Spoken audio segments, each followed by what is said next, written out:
Sabemos que la delimitación de una ciudad siempre es imposible. Fue tomado en algunos contextos sociales como una posible amenaza. ¿Qué nos distingue en un espacio entre lo rural y lo urbano? El rubro más importante de los municipios pasa por la obra pública. El antecesor del cártel inmobiliario es la mafia agraria. ¿Qué se necesita para tener la ciudad que queremos? ¿Cómo llegamos a las ciudades? ¿Cómo ocurre la urbanización? En el episodio de hoy revisaremos el proceso de urbanización desde un enfoque institucional, de valores sociales, de configuración sociopolítica, cómo se materializa la urbanización, desde qué acciones, instituciones, personajes, estos personajes que provocan la vida urbana, y si vale la pena seguir hablando de una distinción entre espacio rural, espacio urbano. De esto y más trataremos en el episodio de hoy. Arrancamos. La ciudad que queremos. Un espacio en que se discuten temas sobre la ciudad que proyectamos y la ciudad que queremos. Nuestro objetivo es compartir con personalidades activas en la agenda urbana para hablar de los problemas y retos de las ciudades de hoy.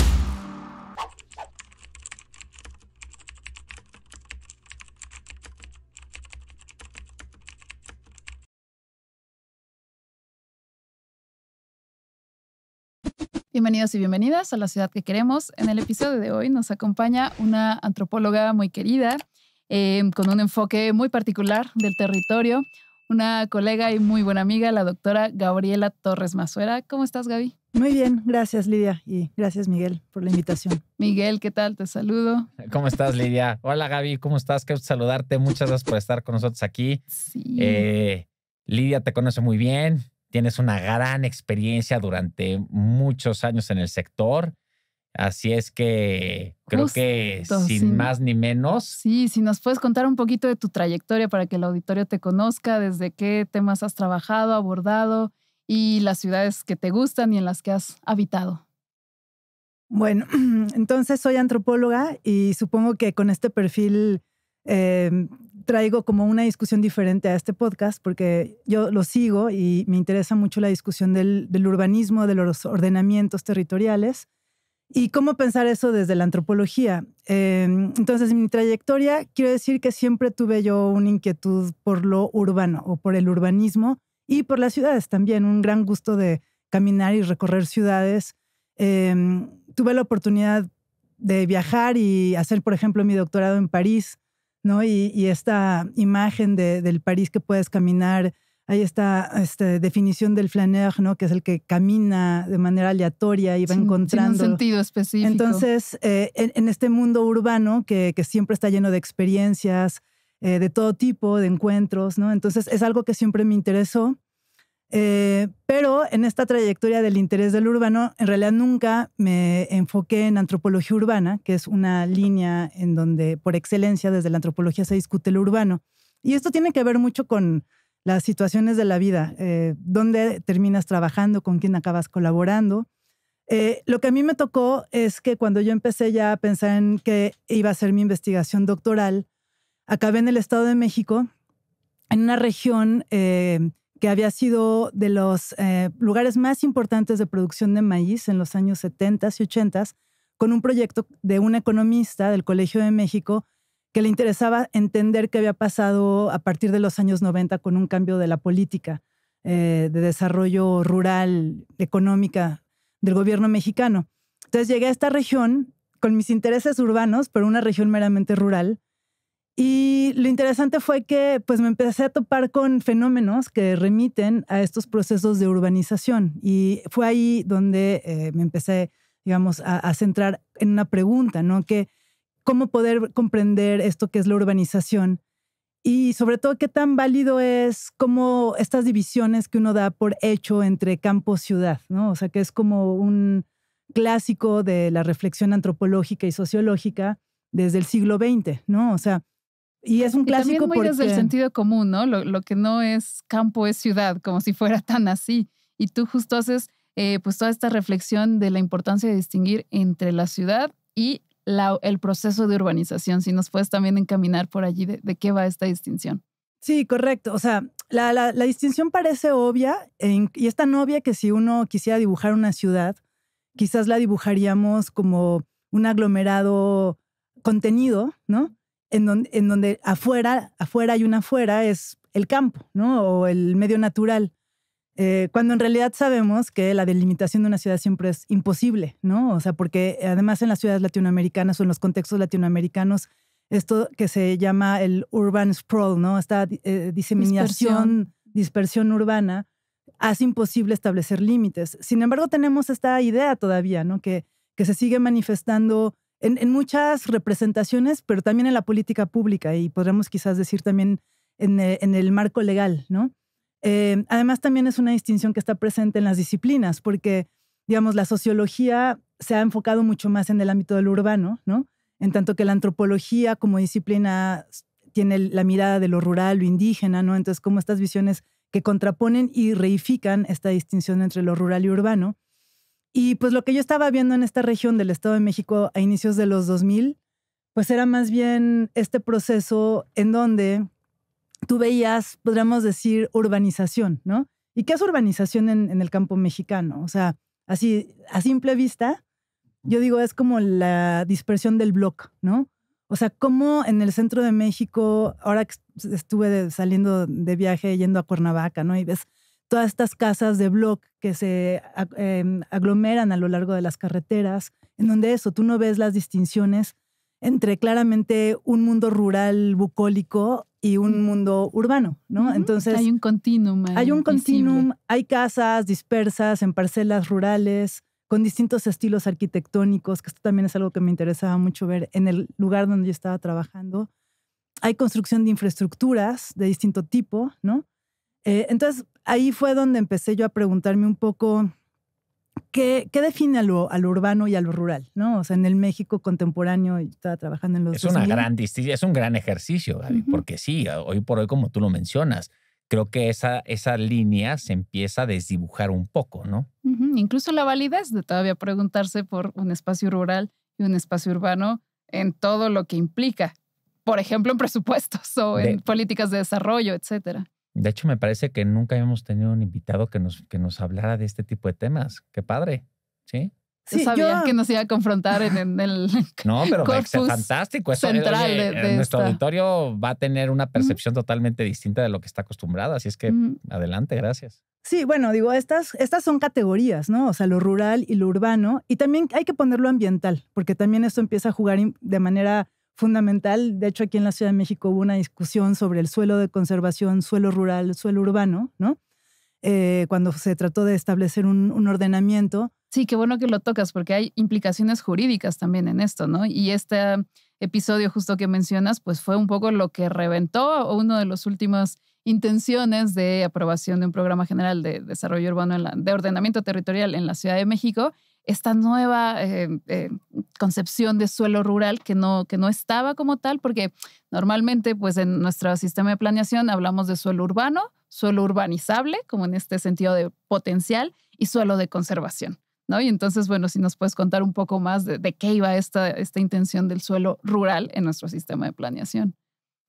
Sí, lo que tengo yo entendido, y es una historia que yo traté de seguir, porque también he de decir que yo no vivo en la Ciudad de México, yo vivo en Mérida, pero a la distancia fue algo que me llamó mucho la atención, pero que además me remitía a discusiones e investigaciones que he acompañado. Por ejemplo, el suelo periurbano o las milpas, las chinampas en Xochimilco, en donde claramente la Ciudad de México tiene delegaciones donde hay pueblos originarios que además tienen bosques en algunos casos, o en el caso de Xochimilco, donde ha habido una agricultura tradicional que tiene muy poco reconocimiento, digamos, en el ordenamiento, en el sistema urbano, ¿no? de la política. En el imaginario de la ciudad. En el mismo imaginario. Es interesante, ¿no? Porque Xochimilco es un sitio de visita del turismo por excelencia y lo tenemos muy claro. Nos da identidad, puedes pensar en Ciudad de México, ¿no? Trajinera, pero pues no quiere decir que incorporemos estas prácticas milenarias en una identidad urbana como tal. Exacto, o sea, y no hay una discusión sobre todo del aporte de estas chinampas en términos agrícolas, en términos, por ejemplo, de abastecimiento de alimentos, su importancia y su valor, aunque está ahí implícito, ¿no? Entonces yo de ahí ya lo traía, digamos, en mira de decir es que sí se tendría que reconocer algún tipo de categoría, suelo, ¿no? Para reconocer y valorar y proteger y fomentar este tipo de prácticas. Pero no existía, ¿no? Entonces de pronto sale esta propuesta del suelo rural que a mí me hacía mucho sentido, pero fue tomado en algunos contextos sociales como una posible amenaza de urbanización, ¿no? Porque en realidad esta confrontación, al menos aquí en la Ciudad de México, entiendo yo, de entre suelo de conservación y suelo urbano, lo que permite es garantizar que ese suelo de conservación se conserve tal como está, ¿no? Y también es una idea un poco ideal, ¿no? O sea, es un ideal, pues no es. Sí, que no haya intervención humana sobre ese suelo, sí. Pues hoy día no es tan posible como se pensaría. Exacto, porque la noción de conservación siempre te remite a una naturaleza prístina, intocada, que sabemos que no existe, ¿no? Y que además, para mantener justo, por ejemplo, en un bosque en su estado sano, digamos, que se mantenga, se tiene que trabajar, se tienen que hacer guardarrayas, se tiene que sacar la madera seca, se tiene que estar ahí generando algún tipo más bien de aprovechamiento, ¿no? Entonces, esta idea de la contrario al no conservación, se toque en absoluto. Exacto. Qué paradoja. Es un tema que se ha tratado mucho, por ejemplo, en el tema ambiental de conservación forestal, pero en el caso de la Ciudad de México, como categoría legal era conservación, ¿no? Entonces, ahí otra vez hubo esta resistencia y creo que ahí quedó, ¿no? En este asunto.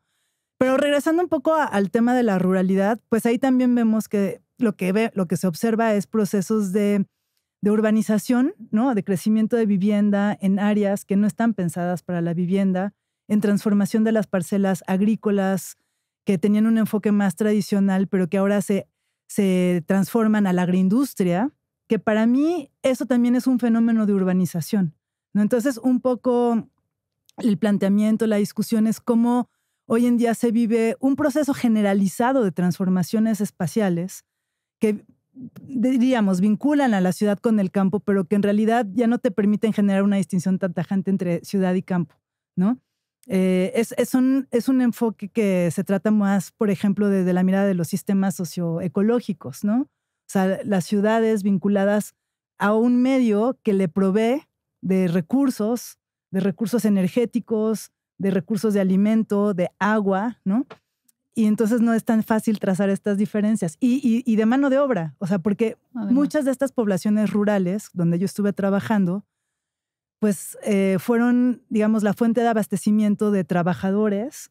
Por ejemplo, para la construcción, en el caso donde yo trabajé, ellos participaron en la construcción de todo este sistema para llevar agua a la Ciudad de México, el sistema Lerma, ¿no? Entonces eran albañiles que además vinieron luego a trabajar a la Ciudad de México, pero regresaban a su pueblo con nuevos valores, expectativas, ideas de construcción, estéticas. Interesante, porque cómo cambia la identidad y los valores socioculturales con esta ya fluidez de adentro a fuera de la ciudad, ¿no? Entonces, pues sí, y como también los trabajos en la población rural pues cambian de sentido, ¿no? Ya no hay solo esta dedicación a la producción agrícola, sino que se amplía muchísimo y eso tiene impactos. Sí, o sea, totalmente. O sea, en los pueblos que se categorizaban como rurales, pues yo estaba viendo transformaciones socioculturales, identitarias, en la manera en que la gente, de qué es lo que la gente vive, ¿no? O sea,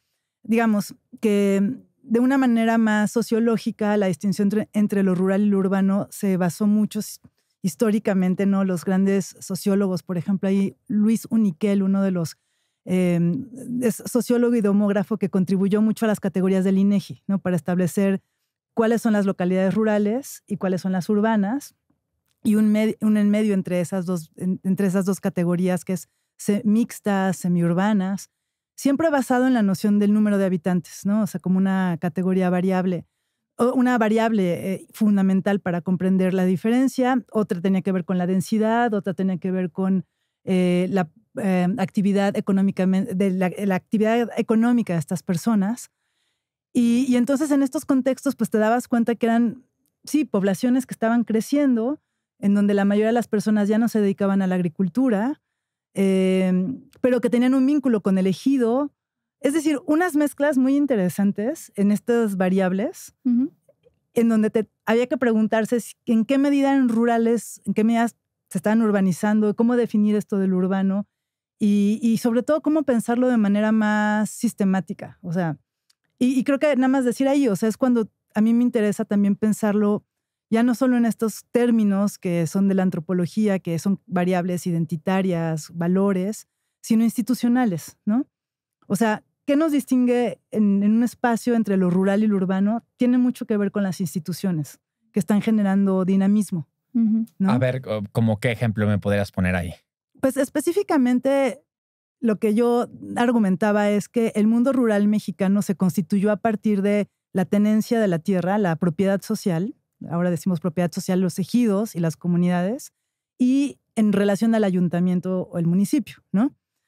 Pero algo muy importante de esta historia es que si lo pensamos, el gran reparto agrario en México, que duró 70 años, fue un proceso también de urbanización. O sea, la dotación ejidal generó la creación de nuevos asentamientos humanos, ¿no? Entonces, en el lugar donde yo trabajé, eso es algo que a mí me interesó identificar.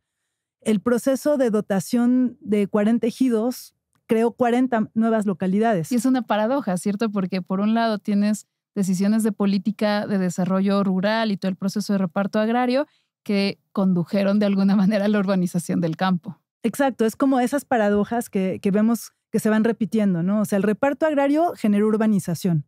Las políticas vinculadas al ejido en cierto momento empiezan a transformarse y también a generar urbanización, en la medida en que, ya dije, ¿no? Los ejidos fueron una forma de dar acceso a la tierra a campesinos pobres, que en algún momento vivían en un pueblo, pero que en algún momento venían de haciendas. Entonces, eso genera los nuevos asentamientos humanos. Entonces, estamos con la Revolución Mexicana, principios del siglo XX en México, ¿no? Y que el ejido se vive de muchas maneras tan distintas como el número de ejidos hay en este país, pero bueno, para ubicarnos un poco, ¿no? en el contexto sociohistórico. Exacto. O sea, de inicio el reparto agrario primero se piensa nada más para dar acceso a personas de pueblos, ¿no? Que están asentadas ahí. Pero luego hay una reforma a la ley que permite que los peones de haciendas puedan también recibir tierras, y es ahí cuando empieza a generarse esta urbanización, porque ellos crean nuevos asentamientos. Y la creación de nuevos asentamientos necesita una gestión, y esta gestión ya de servicios, no solamente de las tierras agrícolas, pues implica que esta nueva tarea recae sobre las asambleas ejidales, que son, digamos, los cuerpos de gobernanza de los ejidos. Entonces, en la medida en que estos ejidos van creciendo, nuevas funciones, nuevas necesidades, y un poco entonces lo que yo analicé es cómo a partir de los años 80, 90, y entonces ahí entra otra variable, que es la reforma al artículo 115, ¿no? En donde le da mayor atribuciones al municipio. De nuestra Constitución. En donde se promueve la descentralización de los recursos fiscales. Y entonces el municipio empieza a recibir más dinero y empieza a jugar un rol muy importante en el proceso de urbanización de estos núcleos rurales, ¿no? Que lo que piden son servicios, son un conjunto de infraestructuras para servicios urbanos. Servicios urbanos, la discusión de asambleas colectivas. Ejidales hoy día está allí, marcada por las necesidades y expectativas muy urbanas, ¿no? Pero en el campo todavía. Exacto. Y bueno, y nuevas funciones y cargos que empiezan también a transformar también esta institución del ejido, ¿no? De distintas maneras. Entonces, un poco eso fue lo que yo fui, digamos, interesándome y descubriendo en este proceso de entender qué implicaba la urbanización del mundo rural. Uh-huh. Y un poco, pues sí, llegando a la conclusión, y yo creo que este trabajo yo lo terminé a finales del 2008, 2005. Uh-huh. Este proceso se ha acelerado y se ha consolidado, ¿no? Definitivamente, en donde los ejidos perdieron un poco su función, los ayuntamientos cobraron mucho más fuerza. O sea, aquí estamos hablando también de una organización territorial del país y política. No sé si ustedes saben, pero hoy en día, y bueno, desde los años 90, el rubro más importante de los municipios pasa por la obra pública, ¿no? Y es lo que está en juego en las disputas políticas también. Entonces es algo que se va consolidando y el rol del municipio entonces, o del ayuntamiento, se afianza en la gobernanza rural. Y eso es también lo que significa la urbanización del mundo rural. O sea, no es el cambio de identidades, esto de que se construya más, sino que el municipio cobra más fuerza con estos nuevos recursos que son los que están en disputa. Ya no el tema de la tierra, ya no el tema de la producción agrícola, sino el tema de la construcción de vivienda, de servicios urbanos, ¿no? Y quiénes los van a gestionar y cómo. O sea, ese es como lo que está hoy en día en juego en la mayoría de estas localidades que podemos quizás seguir categorizando como rurales de acuerdo al número de habitantes.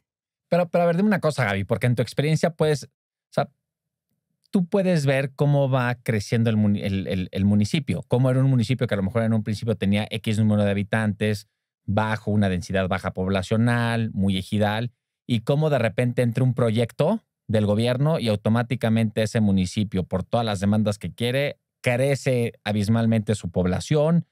El mismo municipio necesita mucho mayor infraestructura y ves ese cambio de esta política ejidal, antropológica, a de repente una detonación totalmente urbana y de ordenamiento territorial. Sí, correcto. O sea, esa es parte, ¿no? Del cambio. Y para mí es como tratar de ser más fino en ese análisis. Y la fineza tiene que ver con no solo era entender, por ejemplo, el crecimiento demográfico, sino cómo se distribuye la población en las localidades que existen, si se están creando nuevas localidades. Por ejemplo, esta dinámica de la creación de nuevas localidades me parece muy interesante e importante de remarcar. Porque hoy en día el proceso de urbanización en México es disperso. ¿Y por qué es disperso? ¿No? O sea, una pregunta ahí que surge. Por ejemplo, en la localidad donde yo trabajé, el crecimiento se dio a partir de este ejido, ¿no? Eso es lo que quiero ver, Gaby, un ejemplo. O sea, que le voy a decir eso, a ver el ejemplo. Este municipio pasamos por esto. Bueno, primero en el municipio donde yo trabajé, con el reparto agrario se crearon 46 nuevos asentamientos con el proceso de repartición de tierra. Y muy interesante, en 1900, la mayor parte de la población del municipio, se llama San Felipe del Progreso, estaba concentrada en la cabecera municipal. Esto en el Estado de México, ¿cierto? En el Estado de México. Con el reparto agrario, el municipio, la cabecera pierde población. O sea, de tener 2,000 habitantes, 1900 pasa a 700 o 500, una decaída. Y los poblados que se crean empiezan a tener más población. Y la dinámica urbana de estas localidades entre 1900 y 1970 es la consolidación del crecimiento poblacional de estas localidades vinculadas a los ejidos y la cabecera queda chiquita.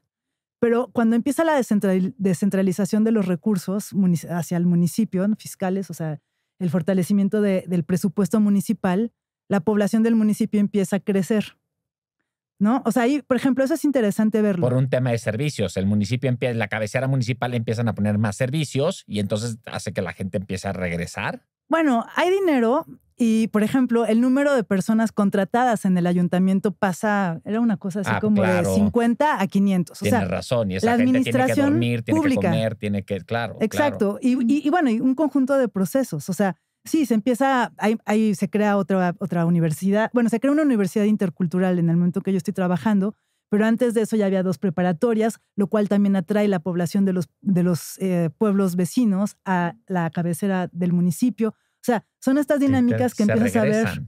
Sí, se regresan. Primero se van y luego se regresan. O sea, hay un proceso de retorno, de movilización, de consolidación de esa cabecera como la población más importante de esa localidad cuando había perdido su fuerza en cierto momento de la historia. Pero otra dinámica interesante era ver a nivel de uno de estos ejidos que crecía de manera como asentamiento humano, es que la entrada de recursos también empieza a generar que hay barrios que empiezan a crecer dentro del mismo núcleo urbano del ejido.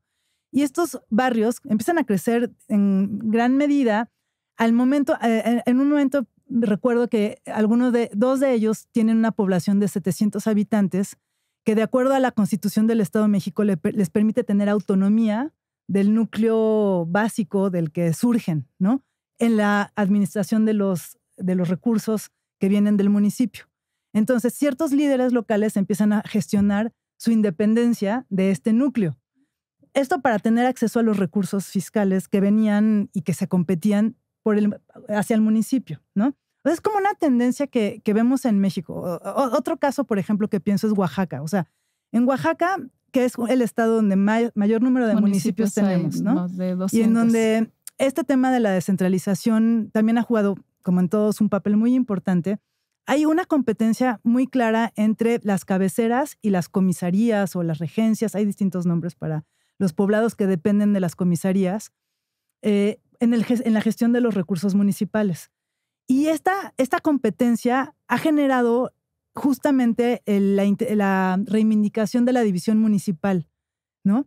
porque ciertas localidades que ya tienen un número de habitantes grande dicen, no, yo quiero gestionar mis propios recursos y los recursos tienen que ver solamente con la provisión de servicios urbanos. O sea, lo que está en juego es la urbanización siempre, o sea, la provisión de servicios de distinto tipo de infraestructura, ¿no? Que se están compitiendo entre pueblos vecinos y que tienen una jurisdicción compartida o no. Entonces, vemos ahí estas independencias de pueblos. Un barrio surge, un pueblo surge de un barrio que fue parte en algún momento de un pueblo y que en esta disputa de los recursos urbanos se independiza para tener su autonomía.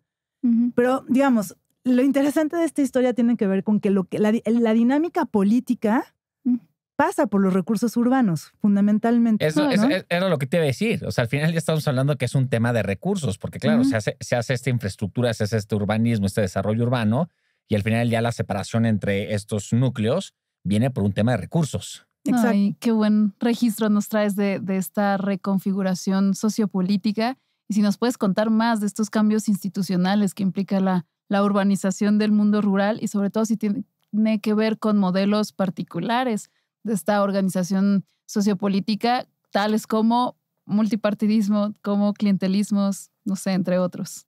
Sí, bueno, yo cuando empecé a hacer esta investigación, además era esta época de los 2000 donde celebrábamos el multipartidismo, ¿no? Entonces, además en un contexto que era rural, indígena, pobre, ¿no? Entonces, y que además he de decir que es una región que tuvo el control del grupo Atlacomulco, ¿no? Entonces, ahí estaba siempre presente la manera en que se cooptaban a los líderes, a los grupos. Y ahí vemos esta transición. O sea, en los años 70, el ejido con los recursos agrícolas tiene una gran fuerza en el control de votos. O sea, y los votos, el voto verde, como sabemos, era ejidal, ¿no? Y vinculado a estos recursos más bien agrícolas, el acceso a la tierra. Pero a partir de los 90 eso cambia por completo, ¿no? Entonces, ya dije, los recursos que están en juego son vinculados a la urbanización y pasan por el municipio, pero además también hay distintos grupos políticos que se empiezan que empiezan a competir en esta arena, digamos, de competencia electoral municipal. Y esto también es interesante porque tiene que ver con estos cambios vinculados a la urbanización, ¿no? ¿Quiénes son las personas que empiezan a cuestionar el control hegemónico del PRI en esta región?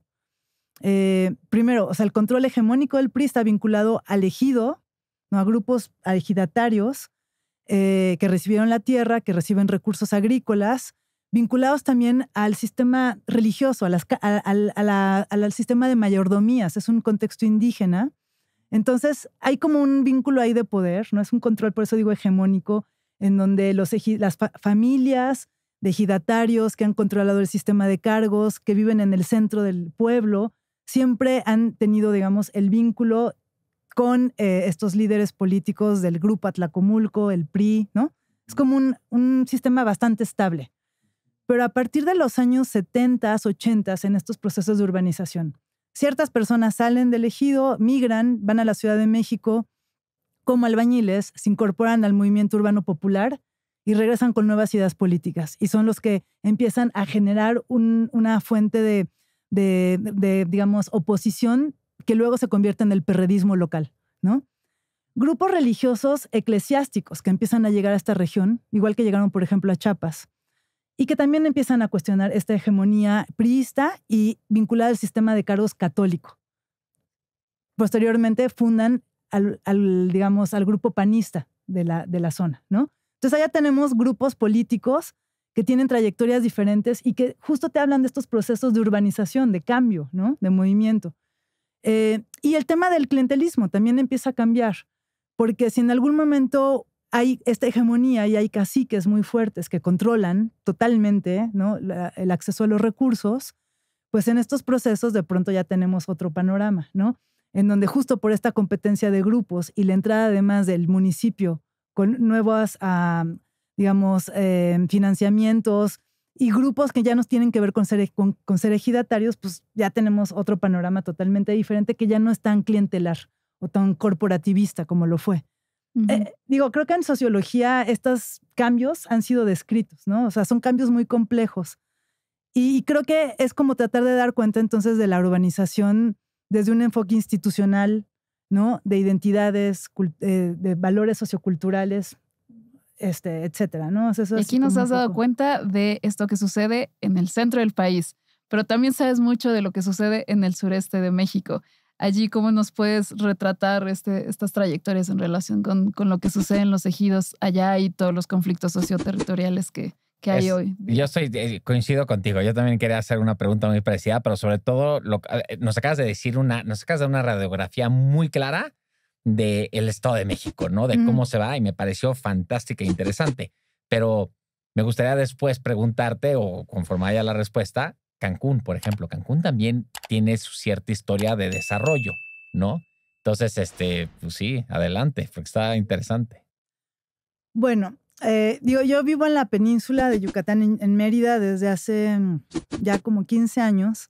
Y bueno, lo que les puedo yo narrar es desde la experiencia que yo he tenido como investigadora, ¿no? Entonces, eso que les conté fue mi tesis de doctorado, y en la península yo no llevé la misma pregunta digamos, al campo, pero ha ido surgiendo el tema de la urbanización de nueva cuenta, ¿no? Porque a fin de cuentas la urbanización es la dinámica económica que genera la movilización de recursos. ¿No ves ciertas similitudes entre tu tesis doctoral del Estado de México con lo que puedes ver ahorita en Mérida? O sea, ¿no hay ciertos patrones que se repiten, que dices, oye, sí, efectivamente, el crecimiento, o sea, la conducta se está dando bastante parecido?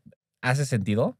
Sí, no, definitivamente estas pautas, estos patrones se ven, yo creo que en el centro de México, y se ven en la península. O sea, estas competencias, o sea, el tema del multipartidismo, el fin de la hegemonía ejidal, el tema de la importancia de los recursos vinculados a la urbanización, a la obra pública. O sea, eso creo que es en todo México.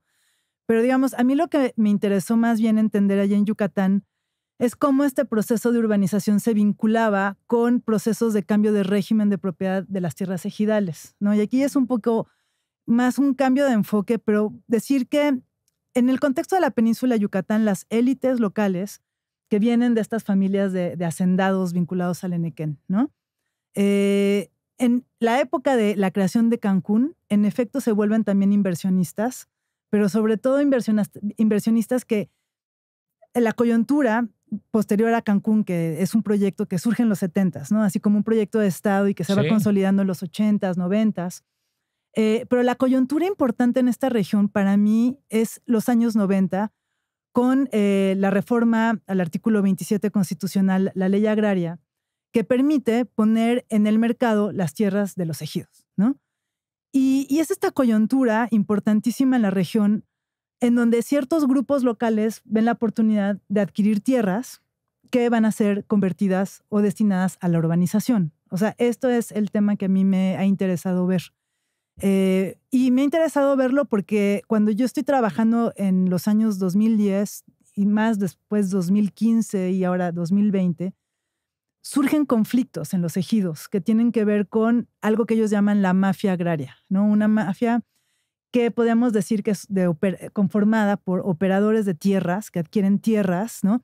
Notarios, funcionarios públicos. O sea que digamos que el antecesor del cártel inmobiliario es la mafia agraria. Así es como nos vamos generando estas historias, ¿no? Puede ser. Yo creo que el cártel inmobiliario es un fenómeno de la Ciudad de México. Allá en la península lo que se habla es de esta mafia agraria, ¿no?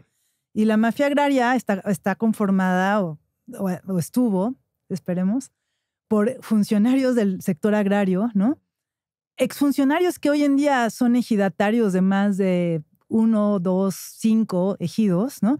Y que controlan una extensión amplísima de tierras, que se hicieron de tierras con el paso de un programa de regularización y certificación agraria que fue el programa Procede. Notarios, ya dije, y también obviamente personas de los ejidos, comisariados ejidales, claro, con este vínculo. Que aprobaron, sí, que lo aceptaron. Sí, eso también hay que decirlo, porque generalmente se victimiza, ¿no? Pero a fin de cuentas, si ha sido posible la penetración de esta mafia agraria, pues también ha sido posible porque los ejidos están muy desorganizados y han estado cooptados por caciques, ¿no? Entonces, esto es lo que ha permitido. Entonces, esto es lo que a mí me interesó tratar de comprender e investigar, ¿no? O sea, ¿cuál es la proporción, la medida? O sea, tener datos, ¿no? De cuánta tierra del ejido se fue incorporando al régimen de propiedad privada y cómo esto está vinculado con procesos de urbanización En Mérida, ustedes saben, quizás se volvió de las ciudades más atractivas, ¿no? Desde hace 10 años se empieza a hablar de que es el lugar para la inversión segura, en donde muchas familias del norte del país se mudaron en una crisis de seguridad que se estaba viviendo en México, buscando justamente un lugar para estar tranquilos, ¿no? O sea, un tema también, por ejemplo, de recursos, o sea, agua, ¿no? O sea, sí, la península hídrica en Monterrey y en otras tantas ciudades del país, pues también llevó bastante población para allá. Fíjate, eso fue un poco posterior, pero la idea de que haya agua atrajo a muchos agricultores, por ejemplo, menonitas, ¿no? Del norte del país, Chihuahua, Durango, Zacatecas, que se van a la región buscando recursos, tierra y agua, ¿no? Entonces, de pronto hay una confluencia de personas que vienen con dinero del norte, del centro del país, con la idea de invertir en la península.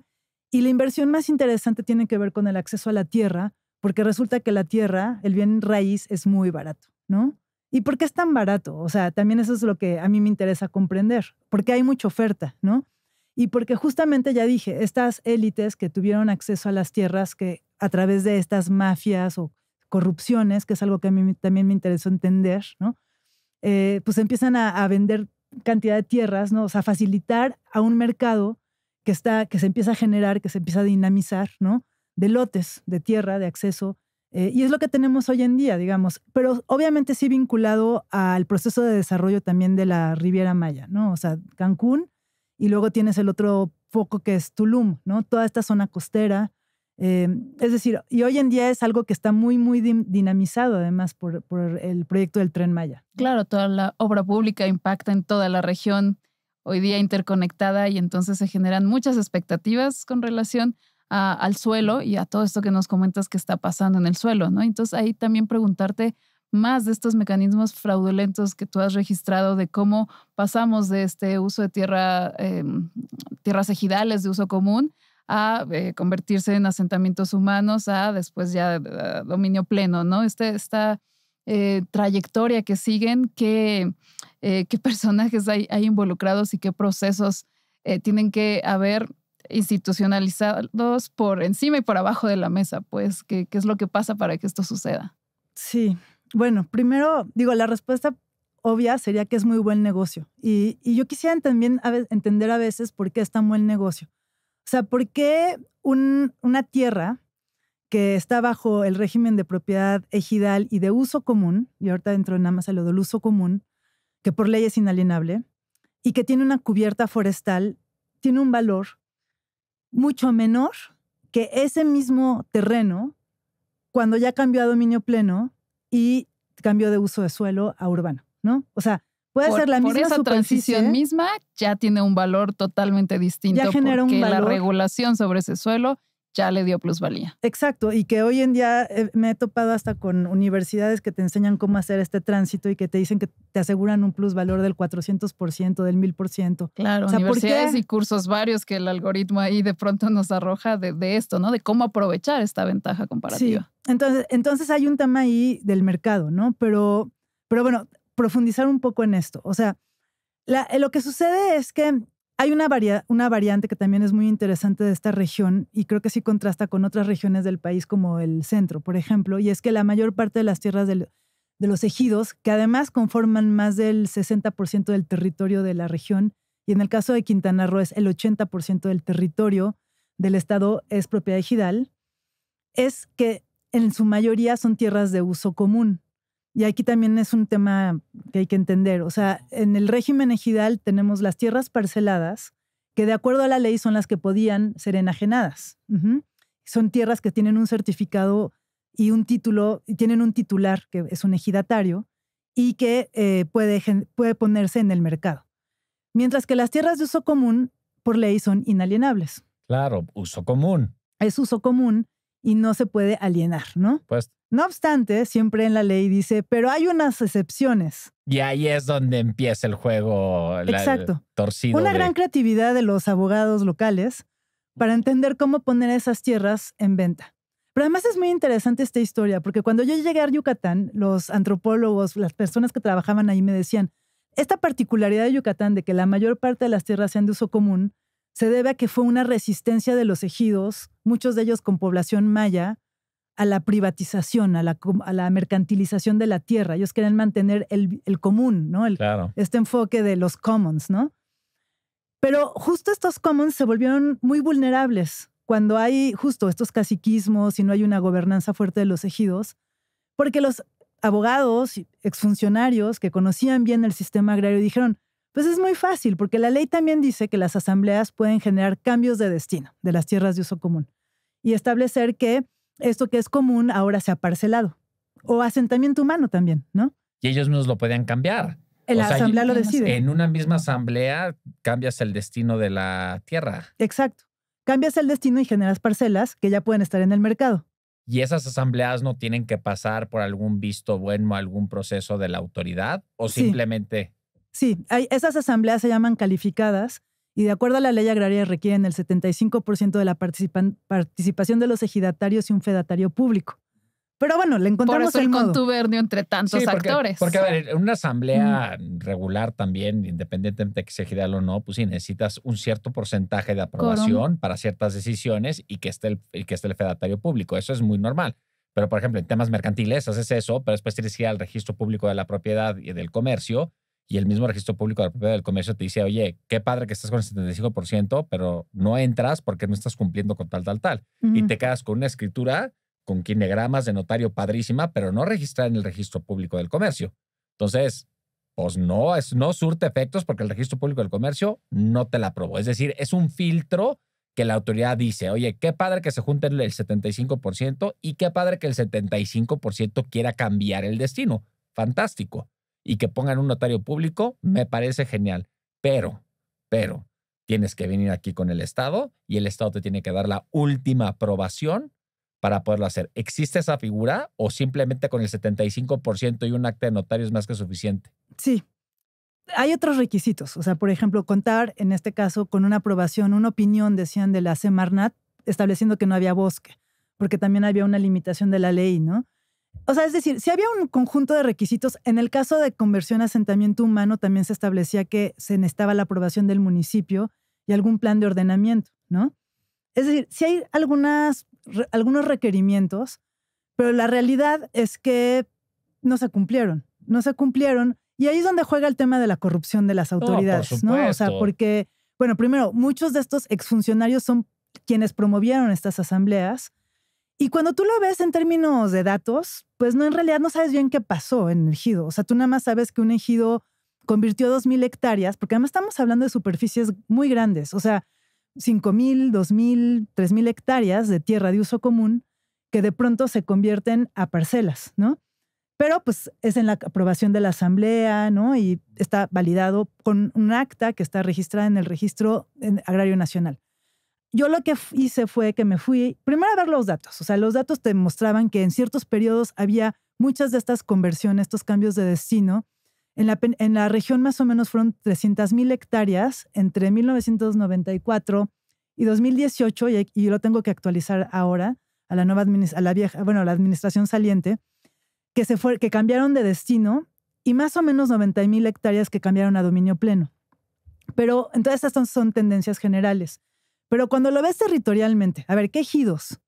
Y te metes a ver las actas de asamblea, es cuando salen las cosas muy raras. Y las cosas muy raras, ¿qué son? Cuadran. No, por ejemplo, cambio de destino, en donde la misma asamblea, para hacer este cambio, se aprobaba la entrada de 3 nuevos ejidatarios que eran conocidos empresarios de la zona, o incluso notarios, o incluso exfuncionarios. El fideicomiso X ya ahora resulta que entra a la asamblea. ¿Cómo?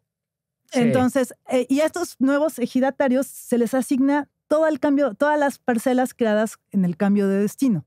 Y además, soy rigurosa, entonces me empecé a meter a muchas de estas actas y empezabas a encontrar a los mismos individuos que hoy en día, ya dije, son ejidatarios de más de un ejido, y que imagínense entonces el control que han tenido estas personas de la tierra. Y cuando tú lo ves en mapas, te das cuenta que son los ejidos estratégicos del desarrollo urbano. Justo iba a preguntar qué tal por la cercanía con realmente la consolidación urbana, y también aprovechándote y como especialista en antropología del Estado, ver que esto pues es legal, ¿no? De acuerdo a los procedimientos, pues es legal, pero no legítimo. Entonces también si nos puedes acompañar como en esa discusión. Bueno, fíjate que no es legal ni siquiera porque en este momento de gran corrupción que se dio, además, yo lo identifiqué muy claramente entre el 2010 y 2014. No se cumplía a veces con ciertas regulaciones. Por ejemplo, la opinión de Semarnat. Se toman la molestia como de hacer todo este disfraz de ejidatario y tal, pero tampoco es que se cumpla todo conforme a la ley solicitaría. Es que ahí tú ves la diferencia. O sea, tú ves el acta de asamblea y ves una recomendación de la Procuraduría Agraria diciendo todo esto que están planteando no cumple con esto y esto y esto. Por lo tanto, se aprueba. ¿Cómo? Sí. Vale. Por ejemplo, ¿no? Okay, sí, y luego cuando vas a buscar al ejido y preguntar, oye, ¿cómo se hizo esta asamblea? ¿Cuál asamblea?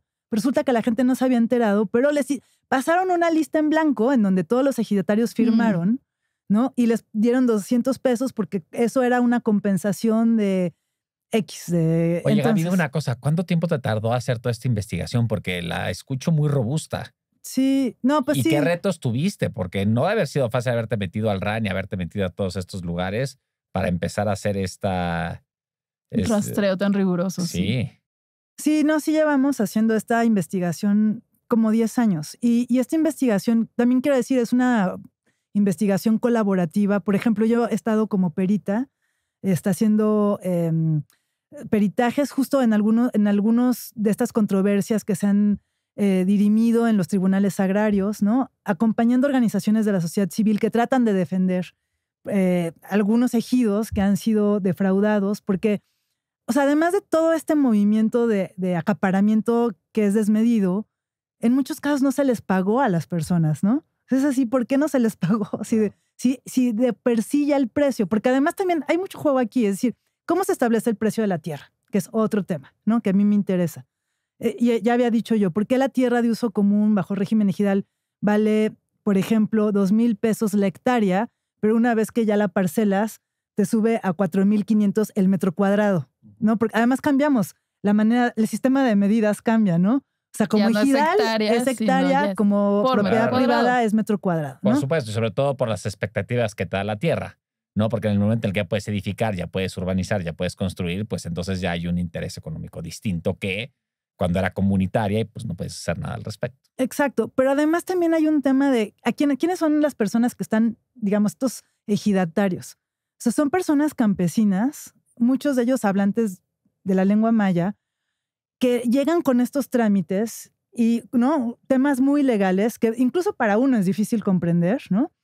En donde les ofrecen dinero que nunca han visto y que además llegaban con maletines en efectivo, que este es un tema que a mí me parece también fundamental porque se sigue haciendo hoy en día con el tema de las expropiaciones. Es increíble que se siga pagando en efectivo, se siga pagando fuera, digamos, de un régimen fiscal, ¿no? En donde estas transacciones nadie paga impuestos, o sea, es como se presta en realidad mucho para el lavado de dinero. Sí, exactamente. Que es algo que también está sucediendo. Pero bueno, insisto, o sea, estos ejidatarios que no han tenido mucho acceso a dinero, ¿no? Entonces ellos no tienen claridad de cuál es el precio de la tierra. Es también este abuso que se genera sistemáticamente, un proceso de gran desinformación, ¿no? Y bueno, y además también, obviamente, el valor de la tierra, el plusvalor, sucede ahí donde se generan infraestructuras urbanas que se generan desde municipios, ayuntamientos, políticos que tienen acceso a información de dónde va a pasar la carretera, dónde se va a construir, dónde me conviene tener control de los ejidos. Pero la realidad es que en la región yo he constatado que estas élites realmente consiguieron tener control muy amplio de los territorios, ¿no? Y decirles que esto que yo he encontrado en Yucatán también lo he constatado en Baja California. O sea, la península de Baja California es otro lugar en donde de esta manera, por medio de cambios de destino, empresarios fuertes se han apoderado de extensiones inmensas de tierra de ejidal. Y aquí con proyectos ya más, también de infraestructuras, mineros, de desarrollos de distinto tipo. Chihuahua es otro caso que también destaca a nivel nacional, ¿no? Y se sigue haciendo. Por supuesto que se sigue haciendo. No, qué importante esta investigación en el sentido de denuncia. Es algo que es vigente, que no está regulado y yo creo que la regulación, ¿por dónde la hacemos, no? Pero el tema de fiscal yo creo que será muy importante, pero creo que nadie lo discute, porque la propiedad social es un mito, ¿no? Vinculado a los campesinos, a un sector, ¿no? Que hay que proteger. Pero la realidad es que hoy en día, bajo esta forma de propiedad, hay muchos empresarios que se benefician de no pagar impuestos de la propiedad, se benefician de tasas preferenciales de electricidad y agua, porque, por ejemplo, en el norte del país lo que te da acceso la tierra ejidal es al agua, que es el recurso vital e importante, más escaso, no es la tierra, porque es desértico, ¿no? Te da un control territorial increíble para nuevos proyectos, por ejemplo, tema de los gasoductos, o sea, todas estas infraestructuras que tienen que ver con la urbanización del país, que es el proceso en el que estamos hoy en día, ¿no? Nada más decir que hoy en día, además, dato de Sedatu, más o menos el 63% de la urbanización pasa por tierras ejidales, ¿no? Entonces, ese es un recurso precioso, es el territorio. Oye, ¿y qué participación tienen las procuradurías? ¿No? Porque tienes procuradurías que en cierto sentido deberían de empezar a investigar este tipo de actos. ¿Existe una actividad de investigación por parte de las autoridades? Porque si lo estamos platicando aquí, lo estás expresando de esta manera, es porque debe ser una praxis bastante conocida. Que las autoridades están dando seguimiento, en tu experiencia, no lo pelan, no le hacen mucho caso, o no lo entienden, o no lo quieren entender. ¿Qué está pasando ahí? Sí, bueno, aquí en este caso de lo agrario, digamos que la institución a la que le corresponde, entiendo yo, es la Procuraduría Agraria, ¿no? O sea, es quien tendría que estar dando un seguimiento, ¿no? Y también el Registro Agrario Nacional, o sea, en su función registral, pues ellos tienen todos los datos. Sí, ¿no? Ese es el que te frena, ¿no? El Registro Agrario Nacional es el que te dice, oye, no, te freno, por más que has hecho, aquí no me cuadran las cosas, no entras, no te registro. Pero la Procuraduría sería interesante, ¿no? Sí, entonces, en la administración federal anterior, obviamente estuvimos tocando puertas, poniendo los trabajos que hemos hecho y justo en estos conflictos que cada vez cobran mayor, digamos, nivel de hasta violencia, ¿no? Decir qué van a hacer al respecto. Sabemos que sí se han hecho investigaciones. O sea, lo que no vemos es una actuación contundente. Es increíble, pero en realidad, por ejemplo, muy poco, nosotros hablamos de litigio estratégico. El tema de que existan personas que son ejidatarias en más de un ejido va en contra del sentido de la ley agraria, que te exige primero ser avecindado, y el avecindado es el que vive en el pueblo. Entonces, no hace sentido. ¿Qué tipo de estrategia legal se está implementando? O sea, no solamente atender a muchos casos de conflictos que hay hoy en día, pero no lo hay. O sea, realmente yo no veo que se ha dado un seguimiento sistemático, salvo que sí se estableció en la administración pasada un convenio entre Semarnat, CONAN, Procuraduría Agraria, Registro Agrario Nacional, justo para que, por ejemplo, los dictámenes de Semarnat sí fueran obligatorios, o, por ejemplo, si era área natural protegida, se limitaran estos cambios de destino, ¿no? Pero por ahí hay una rendija que esa no se ha trabajado, que es la de los asentamientos humanos. O sea, la ley agraria establece que el cambio de destino puede ser para parcela agrícola o para asentamiento humano. Si es para asentamiento humano, no se requiere esta opinión de Semarnat. Entonces, esto ha sido entonces por donde se han ido para generar, y cosas absurdas, como por ejemplo, ejidos en donde la población es de 1,000 habitantes, un núcleo urbano pequeñito, y en donde 5,000 hectáreas de tierra fueron cambiadas a asentamiento humano. O sea, sí, absurdos así, ¿no? Sí. No hace sentido. Pero bueno, y además, en estos procesos de privatización, mercantilización, acaparamiento de tierras agrícolas, que entonces se ha renunciado a la función socioecológica de este suelo, y que además no importa ya, pues, ¿no? La población que por muchas generaciones ha habitado allí y que ha cuidado de estos territorios, pues hoy día se ven convertidos entonces en un bien raíz y que tiene implicaciones de amenazas ecológicas, ¿no? Entonces, y esto en el marco de toda la crisis climática que estamos viviendo, ¿qué tipo de amenazas implica esta bardeo, tener ahora estos territorios privados y sin los cuidados o ya con todo este fenómeno de privatización encima? Sí. Yo creo que, fíjate, esa pregunta habría que investigarla de manera rigurosa, ¿no? Yo nada más he visto ejemplos que me han hecho pensar ahí están los efectos socioecológicos, ¿no? Pero, por ejemplo, uno que fue muy interesante es que hace unos años hubo una plaga de langostas en Mérida impresionante y decían que era de las más grandes históricamente, ¿no? Y, por ejemplo, la raíz de esa plaga la atribuyeron a parcelas ejidales que habían bardeado y que estaban medio abandonadas. Ahí como este tema de estos cambios de propietarios en donde ya no son las personas del ejido quienes están ahí dándole seguimiento a la tierra y en donde no había podido entrar, me parece que fue Senacica para el control de plagas de langosta, porque no había nadie, no había propietarios, estaban cerradas y entonces ahí se reprodujeron estas langostas y fue que llegaron todas estas langostas a Mérida, ¿no? O sea, como un fenómeno que llamó la atención.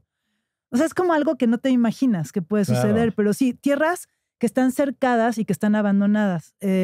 Lo mismo con los incendios, o sea, eso es un gran problema y gran peligro, ¿no? Uh-huh.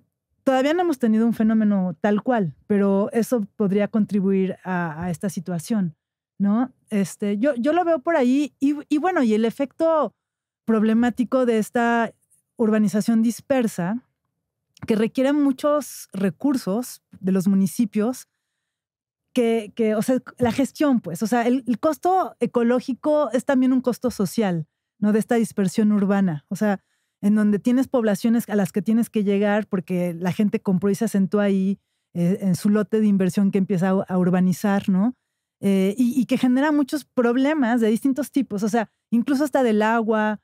Pero aquí lo que vemos es justo que hay como realmente un gran desorden en el proceso de estas urbanizaciones que se dan por estos cambios de regímenes de propiedad. O sea, como que el mantenimiento de la propiedad común garantizaba algo, o sea, garantizaba a gente que estaba ahí justo usufructuando la tierra de distintas maneras, ¿no? Con un control de esas tierras. Su área vigilante. Hablan mucho, ¿no? De las guardarrayas que se establecían para la producción de maíz o distinto tipo de actividades agrícolas que se hicieran. Pero en el momento en que esas tierras están allá abandonadas, son baldías, ¿no? Pero sí tienen un propietario, mucho, ¿no? Claro, está pasando mucho y tienes tierras allá abandonadas, pero con propietario. Exacto. Oye, como un especialista en estos temas, pero sobre todo como habitante de Mérida, ¿qué nos puedes contar de cómo han sido los procesos, ¿no? De toda la oferta de lotes de inversión, de la llegada de población, pero sobre todo de cómo está ocurriendo el crecimiento, ¿no? También en términos del valor de las propiedades, etcétera, ¿qué es lo que tú alcanzas a observar? Sí, pues es un fenómeno que, este fenómeno de la puesta en el mercado de tierras ejidales, ¿no? Pero que además se convierten luego entonces en lotes de inversión y en un conjunto de desarrollos inmobiliarios, ¿no? O sea, ha habido mucha atracción de distintos capitales a la zona y también tenemos distintos mercados inmobiliarios en Mérida. Yo recientemente estuve visitando Mérida, lo digo visitando porque ahora no estoy viviendo allá, estoy en sabático, pero algo que me llamó la atención es amigos arquitectos que me hablaban de una saturación del mercado inmobiliario, ¿no? Y esta saturación del mercado inmobiliario tenía que ver, por un lado, con esta sobreoferta que hay hoy en día de desarrollos inmobiliarios tipo privadas, ¿no? Que se establecieron justamente fuera del periférico. Mérida era una ciudad que tenía una delimitación con un periférico que se hizo, me parece, como en los años 70 y que también más o menos hasta los años 80 establecía muy claro este límite. El periférico era el límite de la expansión urbana. Luego hay una reforma al plan de ordenamiento que permite que se pueda construir fuera del periférico y es cuando se da este boom, digamos, inmobiliario sobre tierras que fueron muy baratas en su adquisición, esta conversión de lo ejidal a lo privado, y proyectos pues, que generaban desarrollos de un valor muy bajo en comparación a otras regiones del país, ¿no? O sea, casas que tú podías conseguir por $1 millón de pesos, 3 millones de pesos.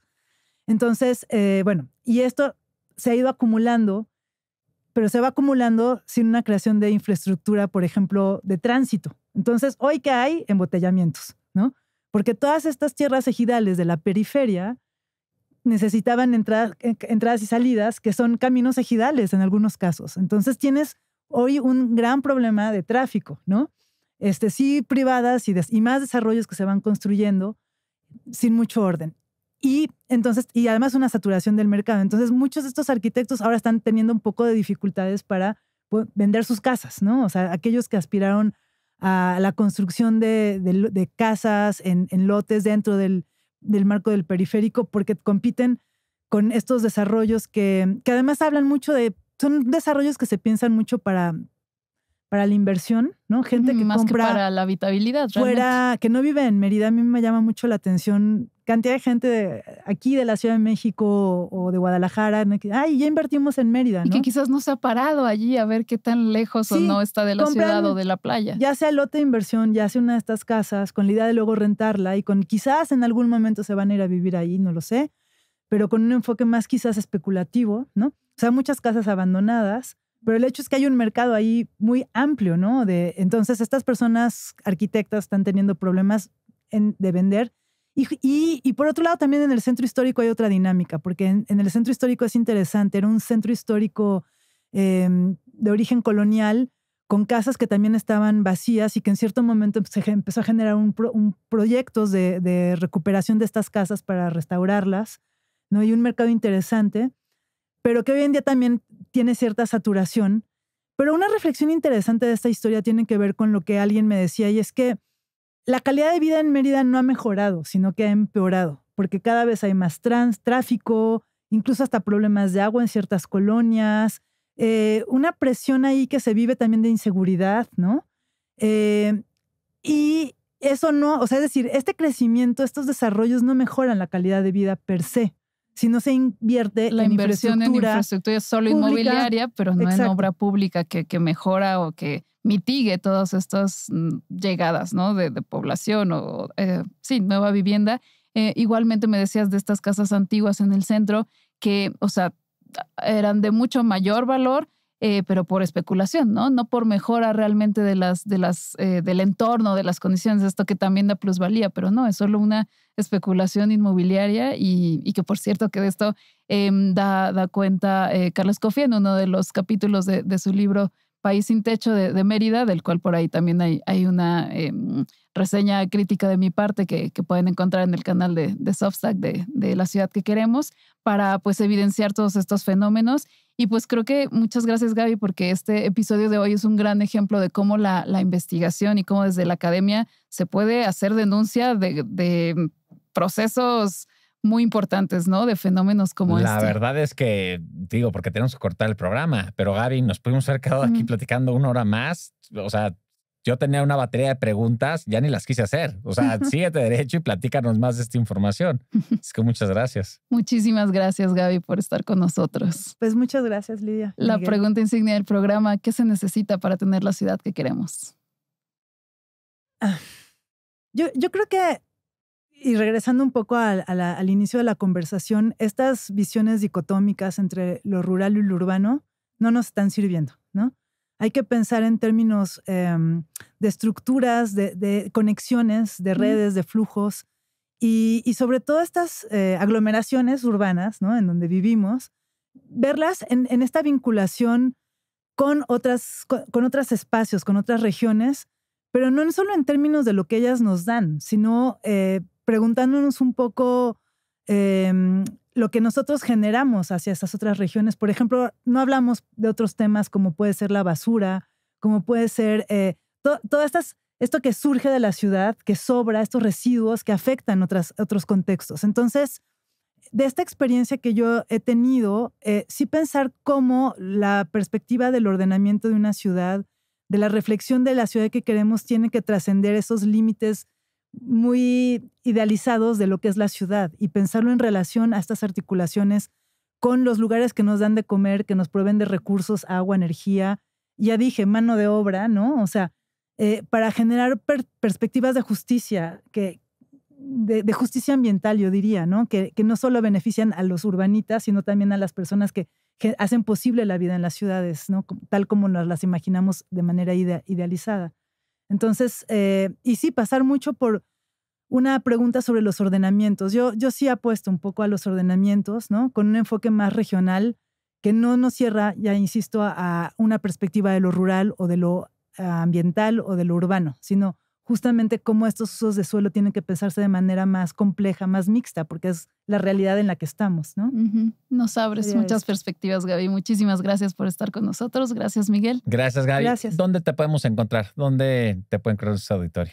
Yo soy profesora e investigadora del Centro de Investigaciones y Estudios Superiores en Antropología Social. Hay una página de internet de esta institución que es un centro público de CONACYT, Entonces ahí están mis datos, mi información de correo electrónico. Y sobre todo tus publicaciones. Y mis publicaciones también. Pues muchas gracias y hasta el siguiente episodio. Gracias.